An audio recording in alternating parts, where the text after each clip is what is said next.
கல்வியில்லாத சொந்தம் அது கல்வி சொந்தம் அத்தனை செல்வத்தில் இலகாம கொடுக்க படிக்காத மேதையான காமராஜர் பற்றி நீங்கள் பேசுறதுக்கு பிறப்பு காமராஜர் 1903 ஜூலை 15 விருதுநகரில் பிறந்தார்.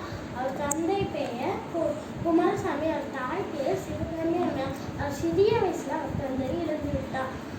அவர் இயற்பெயர் காமாட்சி.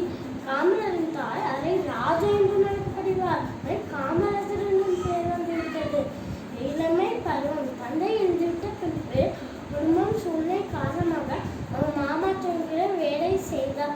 செய்தித்தாள்களில் படித்து தலைவர் வார்த்தைகளையும் கேட்டு அரசியலில் நாட்டுப்பற்றையும் வளர்த்தி கொண்டார். விடுதலை போரில் காமராஜர் விடுதலை வீர திருசக்திமூர்த்தியின் வாரிசு என்று வழங்கியவர் காமராஜர். ஒத்துழைமை இருக்கும், அன்னை துணி இருக்கு, சட்ட மறுப்பு இருக்கு. இந்த போராட்டங்களில் ஈடுபட்டு 9 ஆண்டுகள் சென்று விட்டார்.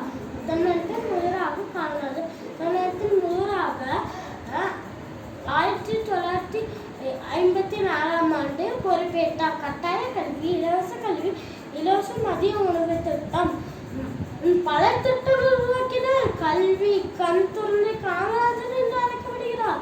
தீட்டிய திட்டங்கள், நீர்ப்பாசன திட்டங்கள், அணைக்கட்டுகள், மின்துறை சாதனைகள், நெய்வேலி பருப்பு நிலப்பரிசோதனைகளும் தொழில் வளர்ச்சி.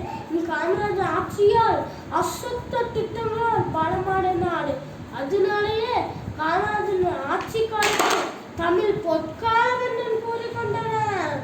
சிறப்பு பெயர்கள் கர்ம வீரர், படிக்காத மேதை, ஏழ பங்காளர், பெருந்தலைவர், தென்னாட்டு காந்தி, கல்வி கண் திறந்த காமராஜர், கிங்மேக்கர் சிறப்பு பெயர்களால் அழைக்கப்படுகிறார்.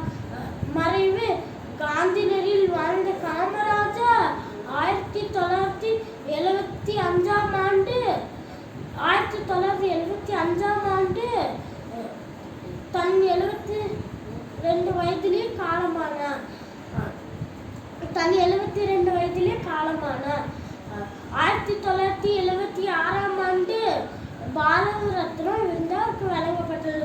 மனிதரின் மாணிக்கத்தை கல்வி கண் திறந்த கனவுகளை காமுக்கு நன்றி போற்றுவோம். அது வழியில் நடப்போம். நன்றி. பிடிக்காது.